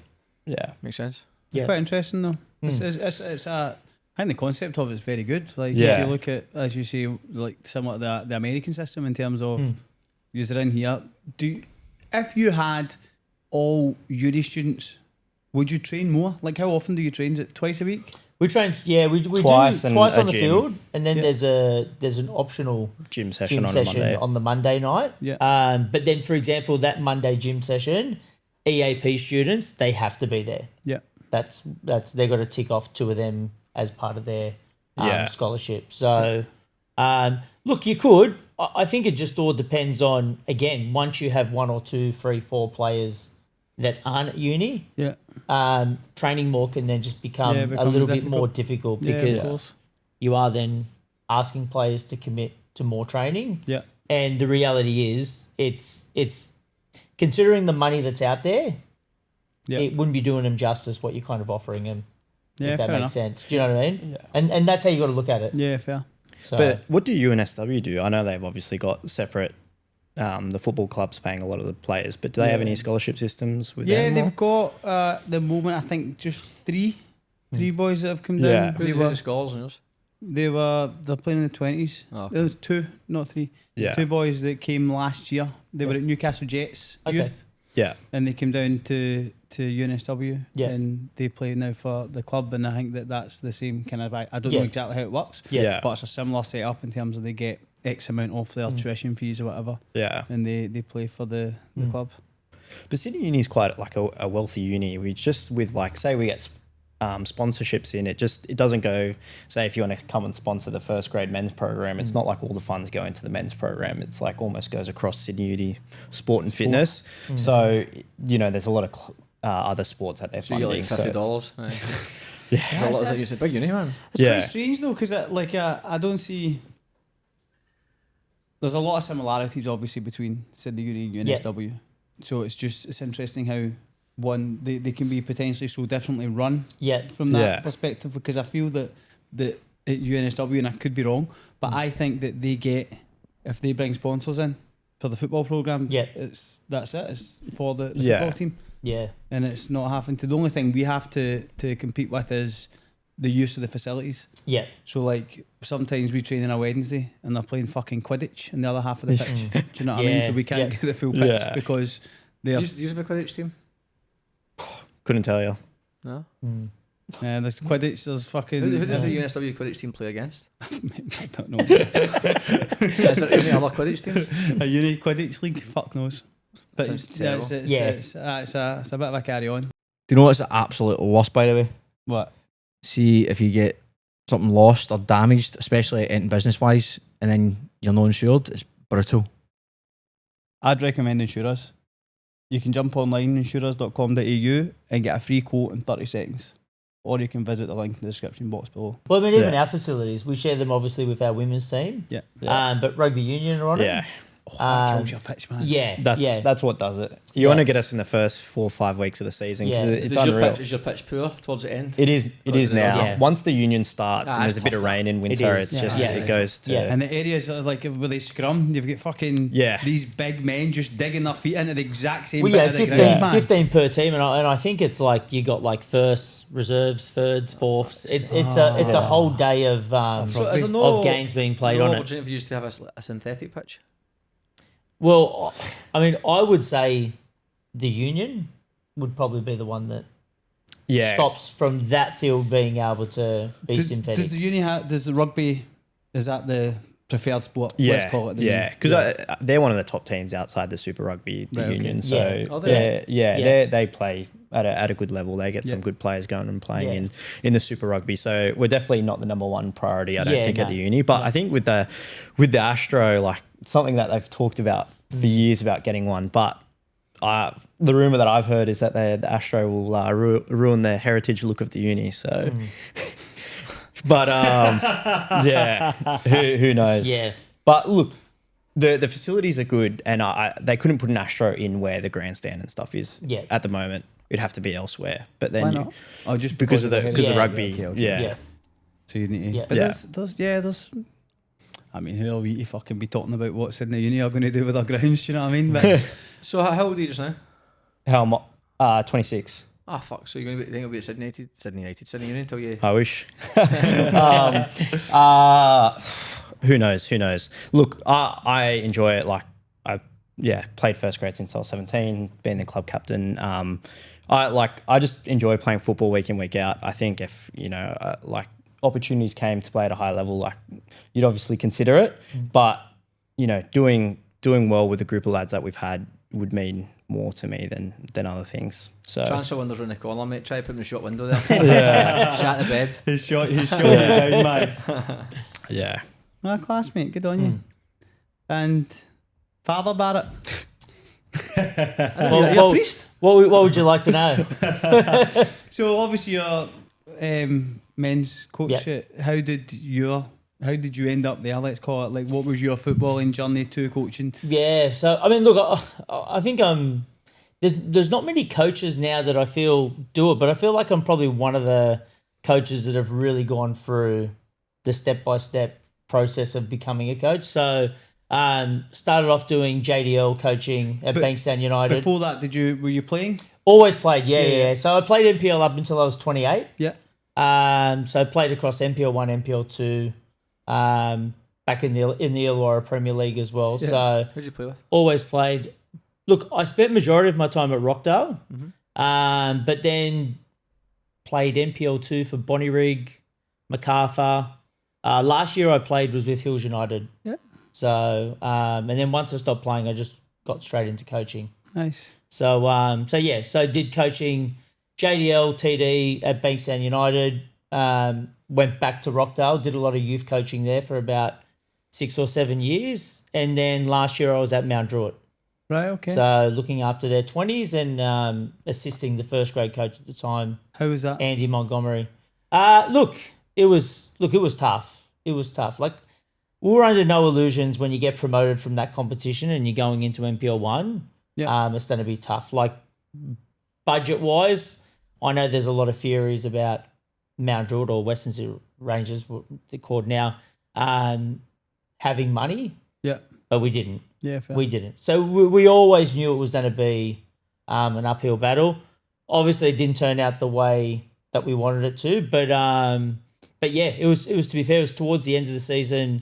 John Curran, who was the president at Sydney Uni, approached us and just said, would it be something that I'd be interested in meeting up with the board? And it kind of just went from there and jumped on board with Sydney Uni for this year.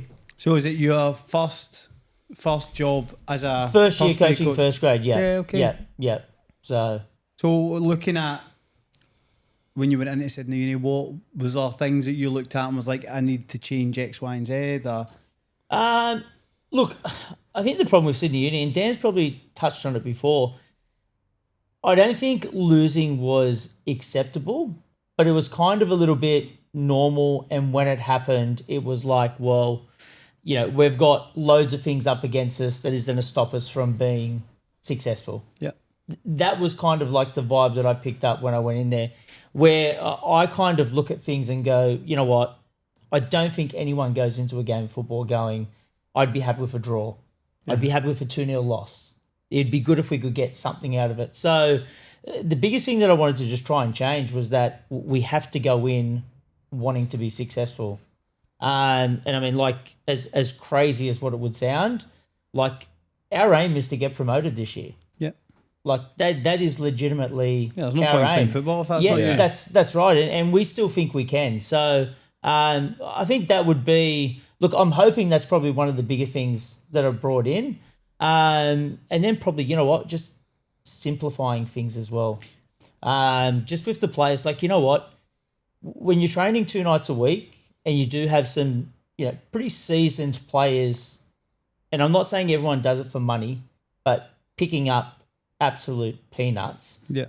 You need to make sure that when they're coming to training, like they want to train, they're enjoying it. Do you know what I mean? They want to be there, and I think we've done that this year. Yeah, and then definitely. that reflects on the younger players that you got coming through. They all buy into it, and I think we've got a really good group of Where do you train? of players. So we train at the uni. Yeah. On a grass pitch. We're on the main pitch on a Tuesday, Yeah. and then there's a back pitch, the square. Yeah. That's just like a 100-meter walk. Yeah, it's just across the road. Just across. So Yeah. Right, okay. we're based there Tuesday and Thursday, and then like I said, the gym's the optional one on the Monday. So look, that's probably the biggest thing that I've just tried to bring in. I mean, you got to be ambitious. There's no way we can just be, and that's probably what I kind of felt. It was like we get a good result, and we might lose a couple, but the talk would be, remember the win we had a couple of weeks ago. Yeah. But that was kind of that's what we're trying to change, and I know Dan touched on it. Tony's been great for that as well. Like I said, he's come in as head of football, and as much as like as a head coach, you've got the keys to drive the program. To have someone with like his experience, and he's been around and his know-how in how clubs work, like he's been a really good asset. So how's that to us. relationship work from a head of football? Because the head of football job's one, even at the top level, gets spoken about a lot. Yeah. How does that work from head coach to head of football? Who makes what decisions and what? Yeah, look, I mean, Tony looks after everything. He's got the boys JDL all the way up to seniors, so he oversees all the program. In terms of how it works, like I said, I can honestly say Tony's given us kind of the keys to drive it. But like, I'd be lying if I said we don't speak to each other 4 or 5 times a day. Do you know what I mean? Yeah. It's football talk, because we're both mad for it. We're both passionate about it, but we both want success as well. So Tony's been great. He's there to offer advice, but I think at the end of the day, like, I can at least say everything that happens on the pitch, whether it's good or bad, is my responsibility. Yeah. Which I like, because when you're coaching first grade for the first time, and you want to do it for many years to come, Yeah, of course. this is going to be the best way to learn, because you don't get everything right. Yeah. But it's been good so far, and like I said, there's still plenty to go in the season, so we're definitely going to give it a shot. That's for sure. So, but with a team with that, you've obviously got a low budget, like you've alluded to. How do you try and get the advantage on other teams? Because some teams in the league, like your Mounties, have got big budgets. Yeah. How do you try and look at ways to get advantages? Because obviously you're looking at scholarship players, which has to work in some capacity. You've got younger players coming through. Yeah. What else do you look at doing? In terms of bringing players in? Just in general, what do you do on a week basis?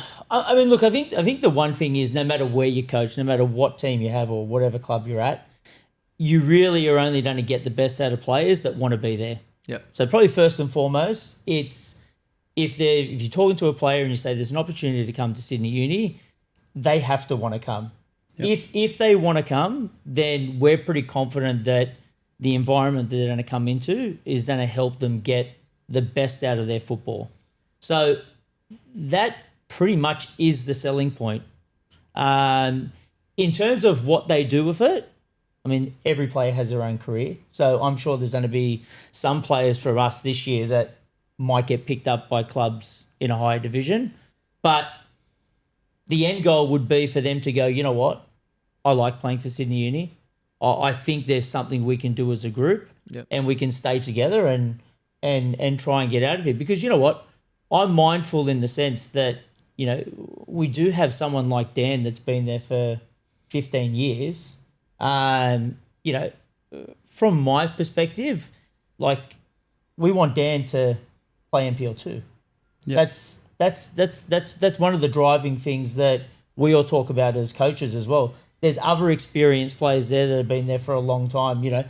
We want to get them out of this division, and that just comes from just getting the right environment, the right players in there, and building it from there. So, would you like finals back in NPL 3? I'd love finals. Yeah, that's Australian football. Yeah. Like, you know what I mean? That's all Australian sports. Like, I think that's what goes right. Like, we need I think finals. there's still a place for finals because I think like top two. Like this year, it's tight, but every other year, if you're in the bottom third with 10 games to go, the quality it drops. Yeah. So it's different. I wonder how much of a if the conversation comes to somebody like why not finals? Like why not? What's the reason? Do you know why? Too many games? Is that the problem? Well, look, I think once they decided to go with this playoff spot, it was virtually as soon as the season wraps up, there's essentially 14 days to get the two playoffs done, and that kind of buries the opportunity to do a final series. But this is what we spoke about this last week, right? Yeah. So again, I think that based on the fact that there's 16 teams in a competition, one guaranteed relegation isn't enough. Yeah. I think that two should go down. Yeah. And then we said last week, maybe there's the third bottom. Yeah. And the fifth, fourth, and third. Yeah. Play a little round robin or fall between them. Yeah. For the final spot in that league. Well, you look at all the teams that have been promoted first and second. They're doing all right in their comps this year. Yeah, because what often happens is they go up and then players who have been relegated who are decent join them, or players who have been in NPL 1 join them anyway because maybe it's a better environment or mate lives there, their mate plays there, or it's local to their area. Yeah. So they pick up, they come up with a standard. Not every club, but also there is an extra week there because I'm pretty sure the end of season awards is often on the 20th September, 21st September. I mean, obviously a great night as well for the competition, but I'm sure if you asked almost every single person in NPL 1, 2 and 3 if we can have one extra weekend and it would mean we can have finals. Yeah. People are like, oh yeah, I don't mind. And why could you not have it and have the award ceremony at night time? Yeah. Like, there's obviously that weekend still there. Yeah, no, that's right. I think that the problem comes when you approach the clubs about potential change in structure again, right? So if you look at your NPL 1 clubs and you say to your NPL 1 clubs, this is the format, we want to change it so there's a potential that 3 teams get relegated. I don't know, mate. I generally like, oh, you tell me, Chaz, because you get promoted, you're in a better place than me. You get promoted. Did you think at one point we're going to get relegated this year? No. Yeah, you fancy, like everyone who goes up fancies that they'll stay in the league. I agree with that, right? And I agree with that from like a player's point of view and probably a coach's point of view. But there's going to be people that sit on a board somewhere that have to make these decisions, and they don't want to run that risk. That's right. That's right. That's just fucking wrong with football. They don't want to run that risk of their club potentially getting. So I don't Let's think not it's listen to the getting head to do coach, with the players. 22 players, Yeah. and assistant coaches and other staff at the end of the week. Let's just go to this random guy who no one knows. And again, that's not every club. A lot of clubs have got top football people involved, but if that's to your point, I don't know. I would like to see it. If there was a vote on it, I'd be interested in who says no. Not that this can even happen. I'm just. Look, I think if you don't have a final series, there needs to be more in terms of spots in the promotion. Yeah, I mean, even if it's like 2 up and 2 down, and then like what we said, that third place is the playoff. I know I talk a lot of shite, by the way, but if there's one thing to believe is on is where to get the best Savlaki. Where would that be? Savlaki boys in Marriottville, next level. To be fair, I've been there. Savlaki boys have put together a champagne pack. In the champagne pack, you get souvlaki, lamb souvlaki, chicken ribs, pita breads, halloumi, dip, and it all comes in a nice wee Savlaki boys cooler bag. So just ask for a champagne pack when you go to Savlaki boys in Marriottville. Because you look at it as well, right? Even if you are NPL 2 just now, right? You've got Fraser Park, Parramatta, just say second and third, right? Say they play against Granville Rage, and they play them in the first round. So then in round 2, they get them in the first round again. Granville Rage get something to play for because they think we might get to second. Maybe 4 weeks later, they've gone too far away to potentially get second. So now Granville Rage think, I don't want to pay this player this money and this player this money. So then they rotate squads. So now you get the other of the two playing a weaker side, which obviously happens just now with the academy teams in NPL 1 and NPL 2. But it's got the potential to impact everything, even if it's not directly impacting it. Yeah, no, that's right. No, it does, 100%. And that's just basically comes down to the luck of the fixtures at the start of the 100%, year. man. But that happens all the yeah. time. That happens all the time with people getting dropped because they don't want to pay the match payments at this league. Like when the season's too far gone. But the finals are a platform as well for people to go and players to go and show themselves as well. And I think that there's a lack of that, especially in this league. You're not getting too many people coming down and watching. No, that's right. Yeah, opportunity to win something as well. Growing up, there was always opportunities to win things, little tournaments, weekend tournaments, blah blah. And as you get older, it becomes harder and harder to win a bit of silverware. Yeah. And realistically, all you've got is you can win the league or you can win the Waratah Cup. Yeah. Like you get argued a Australia Cup, but when it's never happened before. So it's only 2 trophies. Yeah, the Waratah Cup is very difficult to win for like the MPL 2 and MPL 3 sides. Again, I know Spirit done it. I know Tigers are very close, but it is tricky.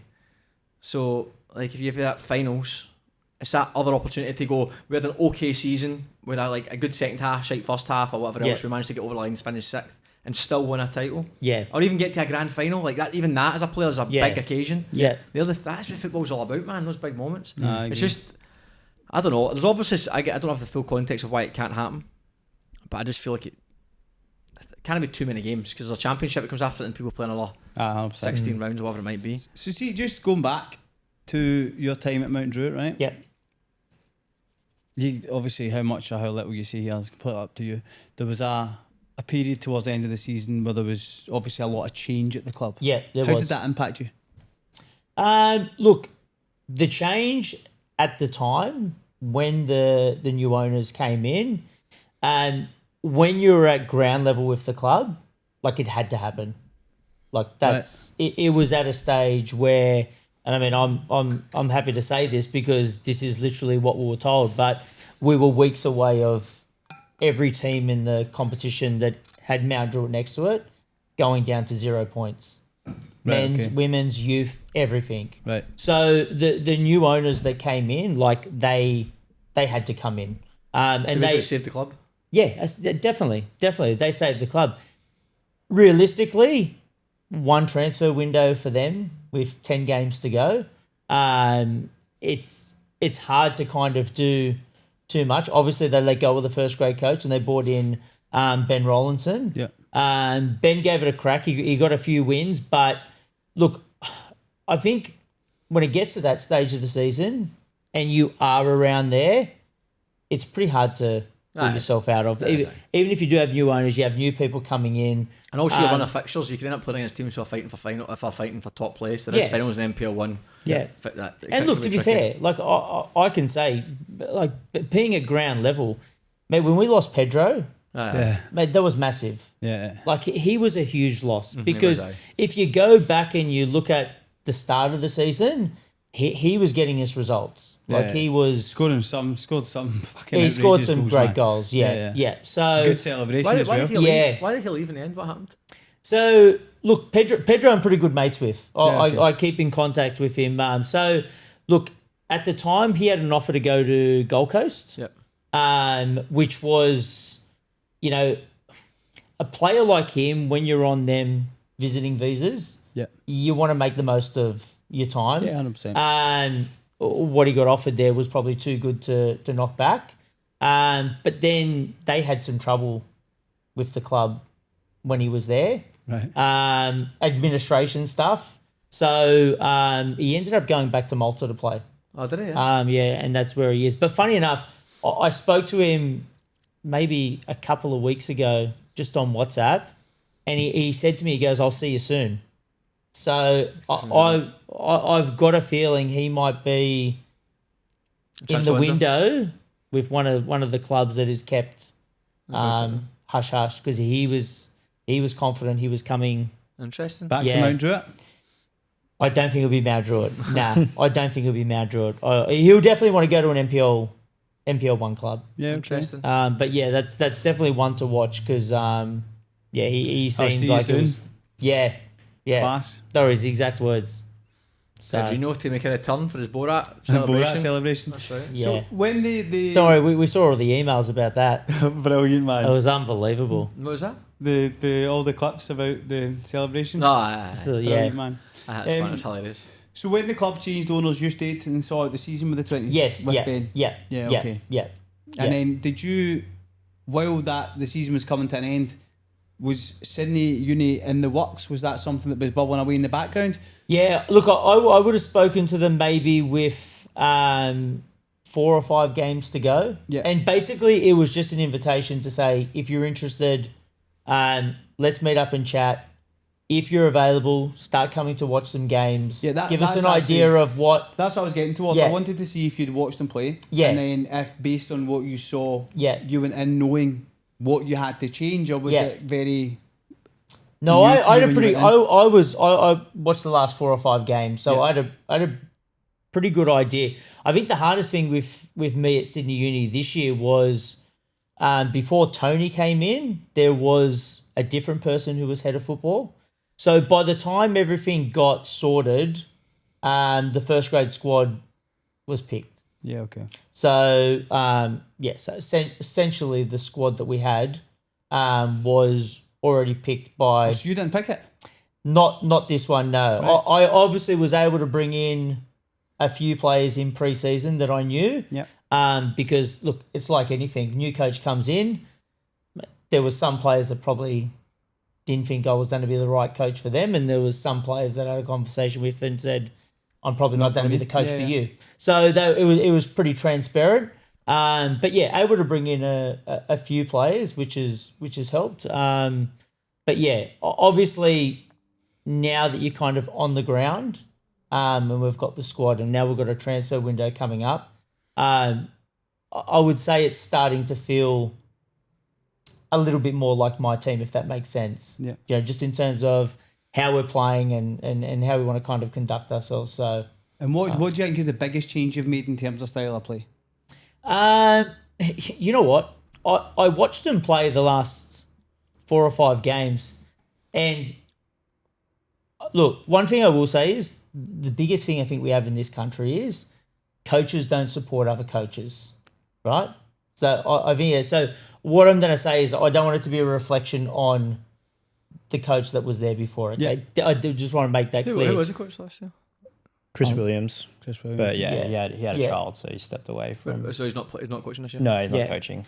But it was like for a team that wasn't doing well, it was like we're going to try and play tiki-taka. We're going to play out from the back. We're going to take all these risks, and I mean, it clearly wasn't working. Yeah. So I think, and we kind of talked about it before, just to come in with a style of play where, you know what, if we're going to play football, let's play football in the opposition half. Yeah. You know, if it's in our half, let's just make sure we can get to the opposition as quickly as we can, and then we can look to execute what we want to do. It's obviously not everyone's cup of tea or style in terms of the way coaches are out there. Yeah. But when you're coaching in this division, it's generally mistakes that lose your games. I think you see in this division. And generally the mistakes are like avoidable. Oh, of course. So- I think that you see in this division, but I think that's the case quite often. I think that often we make football, we have an ideal of what we want to see on a football pitch. Yeah. And often that does result in a lot of risk being taken in areas of the pitch that people are trying to do things that maybe aren't suited for that area of the pitch. No, that's based on right. A lot That's- of yeah, different And we don't have the quality to do the things that we're asked to do to put it straight. Well, you know what? It might, quality is probably the wrong word. It's probably you don't have enough time to do it. You train twice when a week. When you're training twice a week, you need to maximise the time that you have with them. Do you know what I mean? Yeah. So some of the things that you might want to do, it's unrealistic to think that you can do it in 2 sessions and expect it to work magic on a Saturday. Do you know what I mean? Yeah, fair. It's a fair point, mate. Fair point. And considering that you say twice a week as well, is getting lads who are coming for work, or coming from it. That's right. You're not getting a fresh bunch of lads who've just woke up in the morning, had their breakfast, came straight to training, that's ready right. to learn, teach me stuff. It's like, I'm fucking shattered, man. What time's just finishing at? Like, what's training tonight? I'm bust. Oh, I've got work tomorrow morning. I've got this on tonight. I need to go home and study. Like, you're not getting a fresh person to learn. 100%. I think that for me, it's like looking at playing. It was one of them that you wanted to go and you didn't want to have to think. I think that after a day of work, the last thing you want to do when you go on a football pitch is really try and work shit out. See if you can go on a football pitch and everything's simple. Yeah. You just want to play That's as it. well. Like Yeah. I feel like so much of training over the last few years has been standing still. It's passing drills when there's 10 players in the back of one line. It's like you're training for 2.5 hours. I'm like, you just want to, after a day of work, you want to turn up for an hour and 15 minutes, hour and a half, and you want to work hard and get the most out of training and play. Mm-hmm. And that's what I feel like we've done well this year. Yeah, 100%. Definitely. And that's the big thing because, like I said, you know, for us to do well on the weekend, we need everyone at training. The only way you're going to get everyone at training is if they want to go to training. Yeah, that's true. And to be fair, as a coach, I control that environment. So that's just what we look to do. Cool. Class. Predictions. Last week, Aidan got 4, Darcy got 4, I got 4, you got 5. Easy. I know, What are you for me? I'm struggling, man. So basically we'll go around 4 games from each division. Yep. Home, away, draw. Very simple. Manly. I'd like to see a total of them.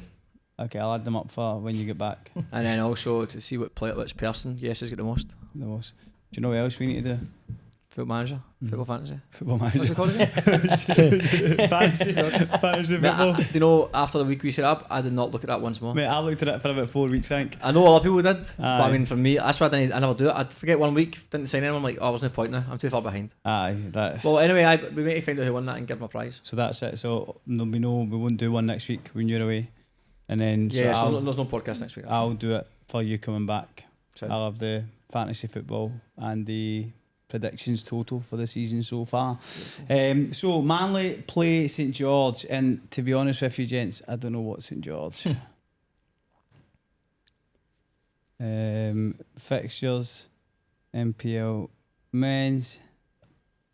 What are we looking at here, Chaz? What's happening? Manly St George FC, and it's Saturday night at Cromer Park.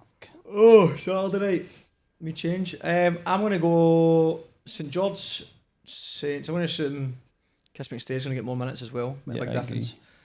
I'm going to go St George Saints. I'm going to go Manly. Draw.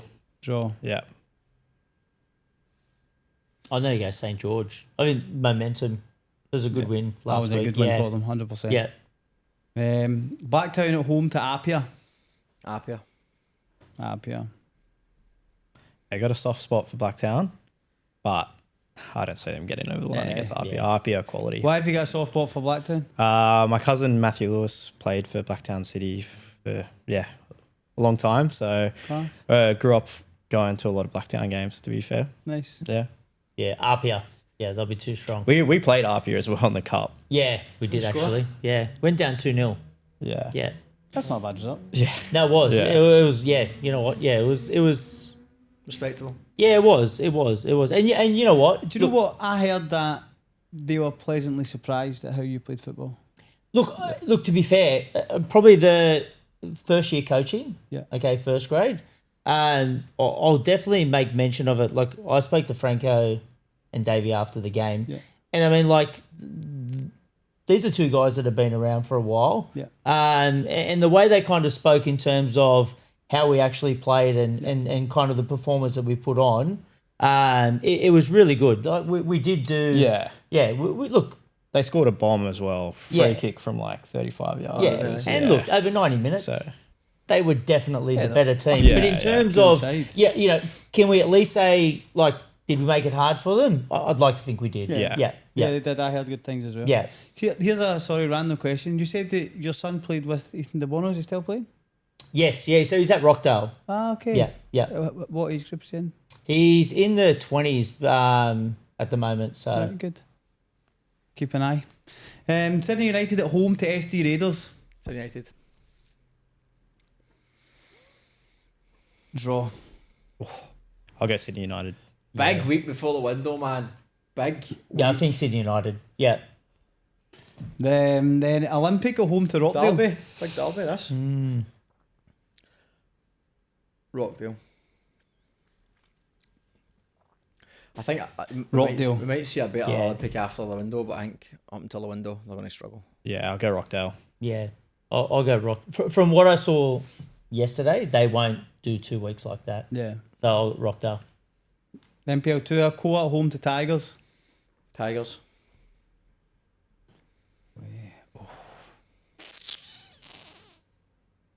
Draw. I'll go Tigers.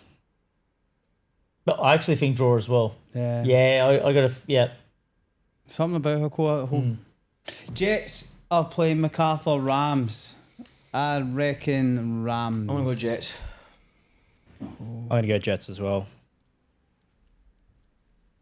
And then I'm gonna go Rams. Rams. Yeah. Rowdermere versus Berries. Oh, big game this one. Draw. I'm going Berries. I'll go draw. I'll go Rowdermere at home. Yeah. Yeah, I'll go Rowdermere. And then Bankstown City Lions at home to Central Coast Mariners. Bankstown City. Me too. Yeah, Bankstown. Bankstown, yeah. NPL 3, Mounties at home at Parramatta. Mounties.